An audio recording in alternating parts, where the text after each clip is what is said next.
Hi, my name's Paul Grogan and welcome to the second in a two-part series of videos where I'm going to be teaching you how to play Streets, designed by Håkon Gaarder and published by Sinister Fish Games, who sponsored this video. In the first video, I taught you how to play the base game, and in this video, I'm going to be covering the rules for the solo game and the two expansions that are included. If you haven't watched the first video yet, I would recommend that you watch that one first, because otherwise, none of this video is going to make any sense. In the solo game, you compete against the Grifter, a mysterious new player on the scene. Set up the game as if you were playing a two-player game, but with the following changes. You get 5 ownership signs as normal, but the Grifter gets all of the other signs. Choose a difficulty level to play on and give the Grifter starting money according to this difficulty level. On easy difficulty, the Grifter starts with no money. On normal difficulty, give them $20, and on hard difficulty, give them $50. Place 3 buildings from the stack face down next to the stack. These are the buildings that the Grifter will play in their final 3 turns. And the big stack of buildings is turned face up. The double-sided solo mode player aid will be handy to refer to during the game. The turn sequence for the solo mode is different from the base game and consists of 5 steps. First, you will add a building to the city. This works in the same way as the normal game. Second, you score for any enclosed streets. And again, this works in the same way as the normal game. Third, the Grifter builds a building. I'll explain this more soon. And fourth, you score streets enclosed by the Grifter. Again, I'll explain this in a minute too. And finally, you draw a new building from the stack. So essentially, your turn is much like it is in a multiplayer game, but the Grifter places a building during your turn after you have placed a building and before you draw a new tile. When the Grifter builds a building, take the top building from the stack and place it in the city following normal placement rules. You must place it where its valuation is worth the most at the moment. How the building affects the valuation of other buildings is not taken into account, only the valuation of the current building matters. Buildings with the copy valuation, for example, must be placed in the same street as the building currently scoring the most from its valuation. If there is more than one placement that is tied for the best valuation, you choose where it is placed, even if that would be better for you. The only exception to this is the buildings with enclosement valuations.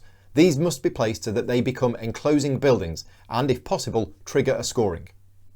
If there are several places that would cause a scoring to happen, you choose the one that causes the most people to be moved to the Grifter's buildings. Place people on the Grifter's building as normal and mark it with any ownership sign that isn't yours. When a street becomes enclosed after placing the Grifter's building, score the street as normal, giving money to the Grifter for their buildings. After scoring, move the people as normal, but move them to the Grifter's buildings if possible, as it was them who enclosed the street. If several buildings are available, you choose how to split them. And any people that cannot move gain FOMO as normal.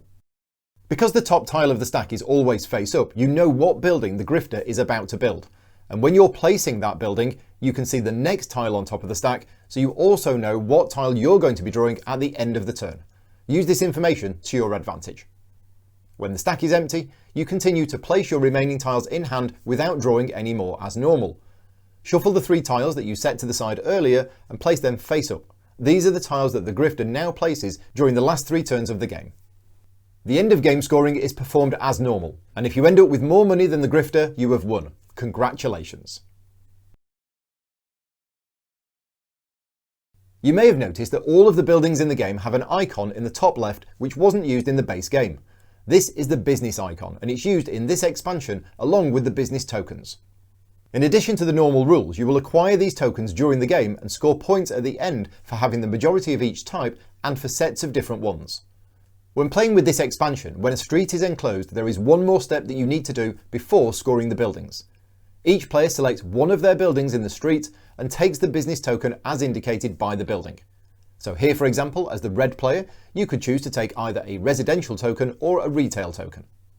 The order in which the players take their tokens can be important, so you should start with the player to the left of the current player and go clockwise. Therefore, the current player is the last player to choose. If a building has a wild business icon, you can take any business token.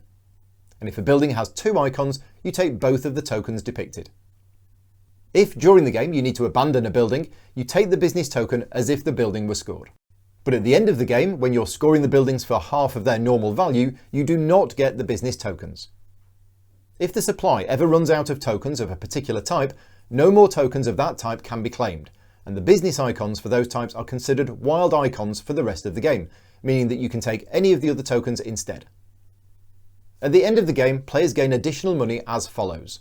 For each business type, the player with the most tokens gains $10.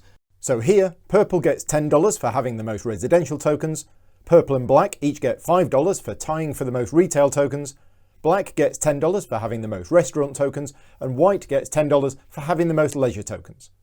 Also, for each full set of 4 business tokens you have collected, you gain an additional $10. So purple and white both gain an extra $10. The business expansion can be used in the solo game, with the grifter earning business tokens and scoring them as normal. When given a choice of which token to take, the grifter will pick the type that they have the least of, and if tied, you choose. With this expansion, each player starts the game with a unique consultant card that changes the rules for them only. It's recommended not to use this expansion with new players. During setup, give each player one consultant card at random, which is placed either side up in front of them. Note that some of the consultants can only be used at certain player counts. The contractor can only be used with 2 to 4 players, and the renovator is only used with 3 to 5 players. Also, if you are playing with the business expansion, do not use the contractor or renovator at all, as these don't work with that expansion. Each consultant has an ongoing ability that changes the rules of the game in some way for the owning player. Some consultants, such as the Hipster Legend, have a symbol printed on the card. If you have this consultant, whenever you score a building that scores for symbols, you can include this symbol in that scoring. Consultant abilities cannot be copied. The Investor, for example, allows you to place 2 ownership signs on a building, doubling its valuation. But if that valuation is copied, it only copies the valuation once, it doesn't copy the doubling. For a more detailed description of the abilities, check out the back of the rulebook, which explains them in more detail. The Consultants expansion can be used in the solo game. Use any consultant except for the contractor or renovator. The grifter does not get a consultant. Instead, give them an extra $40 at the start of the game. Try to beat the grifter with each consultant and increase the difficulty as described in the solo game for more of a challenge. I hope you found these videos useful in learning how to play Streets.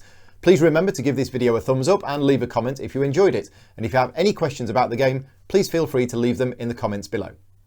Thank you to Sinister Fish Games for helping to sponsor this video, and if you like the videos I create, please consider supporting me on Patreon.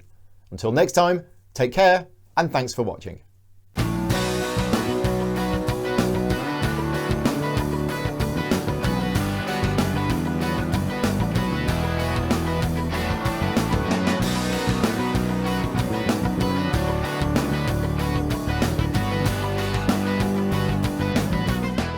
Gaming Rules is proudly sponsored by Game Toppers, upgrading your gaming experience. Visit GameToppersLLC.com.